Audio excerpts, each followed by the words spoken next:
नमस्कार, मैं हूं आपके साथ खुशबू सिंह और आप देख रहे हैं शुभ 24 न्यूज। स्वागत है आपका राजस्थान न्यूज में। खबरों की शुरुआत करेंगे, इससे पहले जानेंगे आज की अहम सुर्खियां।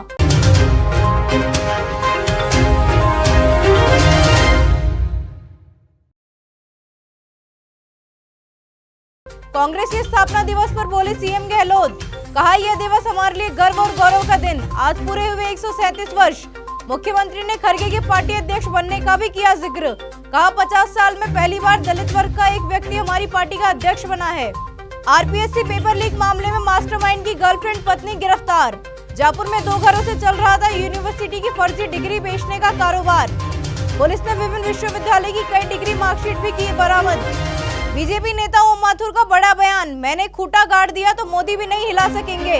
सोशल मीडिया पर वीडियो हो रहा वायरल। सीएम फेस को लेकर पार्टी में चल रही खींचतान। आरएलपी सुप्रीमो हनुमान बेनीवाल ने आरपीएससी पेपर लीक मामले में गहलोत पर दागे सवाल। सांसद ने 10 ट्वीट कर सीएम के ओएसडी पर खड़े किए सवालिया निशान। अब खबरें विस्तार से। राजस्थान के मुख्यमंत्री अशोक गहलोत और कांग्रेस प्रदेश अध्यक्ष गोविंद सिंह डोटासरा सहित पार्टी के कई अन्य नेताओं ने बुधवार को कांग्रेस के 138वें स्थापना दिवस पर पार्टीजनों को शुभकामनाएं दी।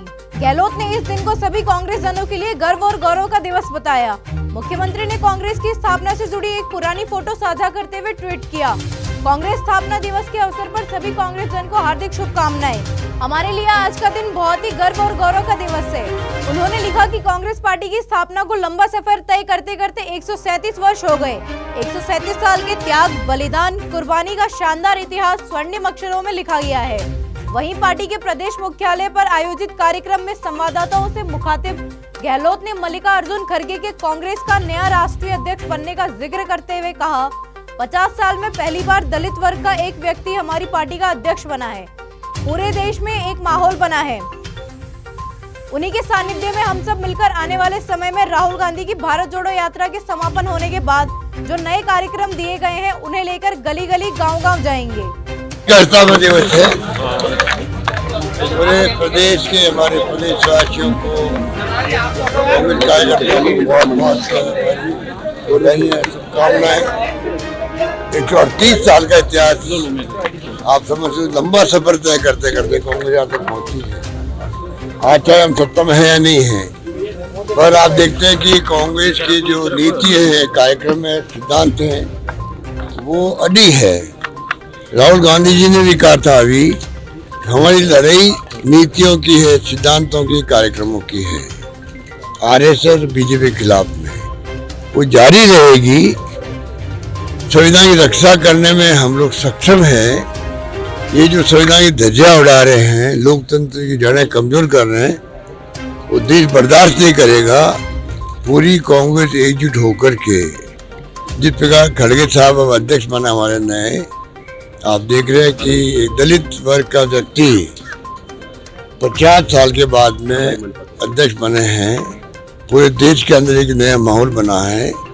उसी के सानिध्य में हम सब मिलकर के आने वाले वक्त के अंदर यात्रा समाप्त होगी राहुल जी की।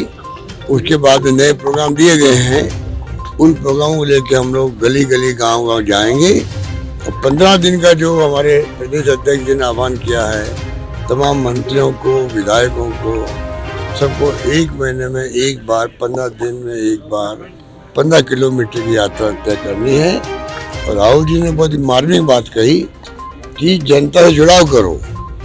मतलब थोड़ी कमी आ गई है, धीरे धीरे आई जाती है, तो जनता जुड़ने का एक और अवसर हमें आज का जो मौका है, मुबारक मौका 28 दिसंबर का कांग्रेस स्थापना दिवस का, उसके उपलक्ष्य में हम सब संकल्प लेंगे।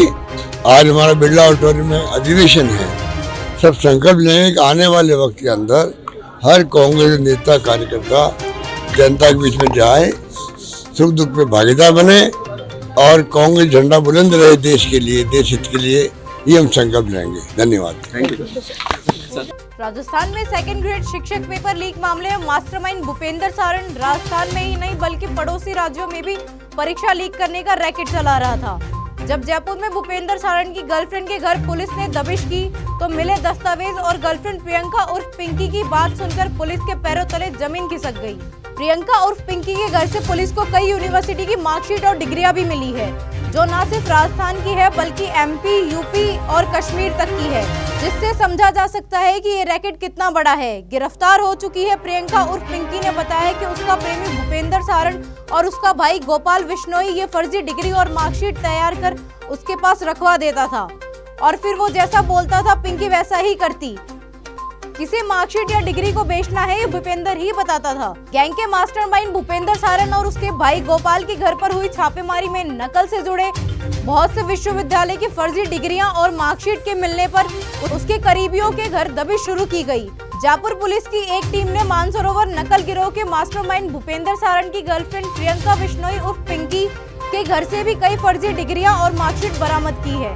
प्रियंका के पास करीब 9 फर्जी डिग्री मिली है, जिसमें Sriganganagar institute of education and vocational training Badgaon Jammu Kashmir की 3 मार्कशीट, हिमालय यूनिवर्सिटी ईटानगर अरुणाचल प्रदेश की 8 marksheet, national institute of fire and safety engineering Nagpur की 2 मार्कशीट और ओपीजेएस यूनिवर्सिटी चूरू की फर्जी मार्कशीट मिली है। राजस्थान में विधानसभा चुनाव 2023 के अंत में है। वहीं राजस्थान बीजेपी में सीएम फेस को लेकर सियासी खींचातान चल रही है। इनके बीच बीजेपी के कद्दावर नेता ओम माथुर ने बड़ा बयान देते हुए कहा कि मैंने खूंटा गाड़ दिया तो मोदी भी नहीं हिला सकते।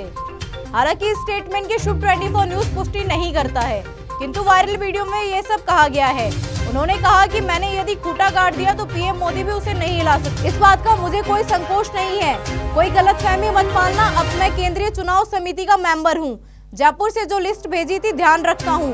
कम से कम पाली वाले तो बिल्कुल भी गलतफहमी नहीं पालना। ऐसा माना जा रहा है कि ये वायरल वीडियो पाली जिले का है।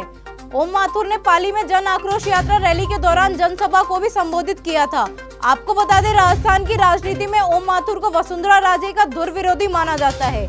2 दिन पहले ही ओम माथुर ने सीएम फेस को लेकर बड़ा बयान दिया था और ओम माथुर ने कहा था वह सीएम रेस में शामिल नहीं है।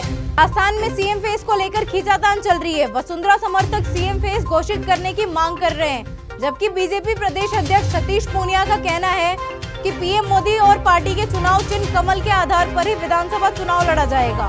ऐसे में बीजेपी के वरिष्ठ नेता के बयान के बाद राजस्थान बीजेपी में खींचतान बढ़ने के आसार है।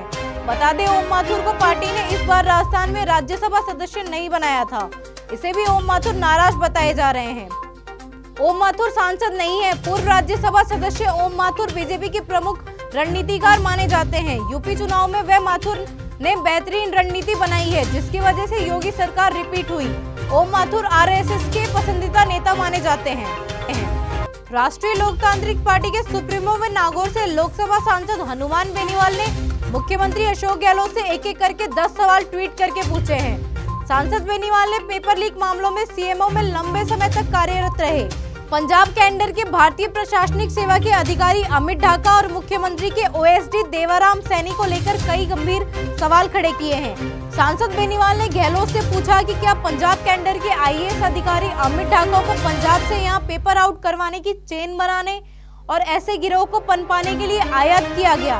वरिष्ठ अध्यापक पेपर लीक प्रकरण के आरोपी सुरेश ढाका और सीएमओ में 3 वर्षों से अधिक समय तक कार्यरत रहे। अमित ढाका के संबंधों की जांच कब करवाओगे?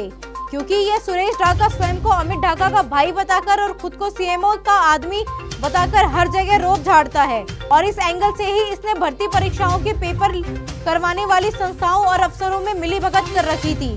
रीट प्रकरण में राज्य सरकार के मंत्री सुभाष गर्ग और मुख्यमंत्री के ओएसडी देवाराम सैनी पर भी आरोप लगे, क्योंकि सुभाष गर्ग स्वयं माध्यमिक शिक्षा बोर्ड के अध्यक्ष रह चुके हैं और इनके इशारे पर ही डीपी जारोली को माध्यमिक शिक्षा बोर्ड का अध्यक्ष बनाया गया और रीट पेपर प्रकरण में जारोली को बर्खास्त किया गया और मंत्री गर्ग ने ही जारोली को एसओजी में क्लीन चिट दिलवाई। अगर जारोली सही थे, उन्हें बर्खास्त क्यों किया?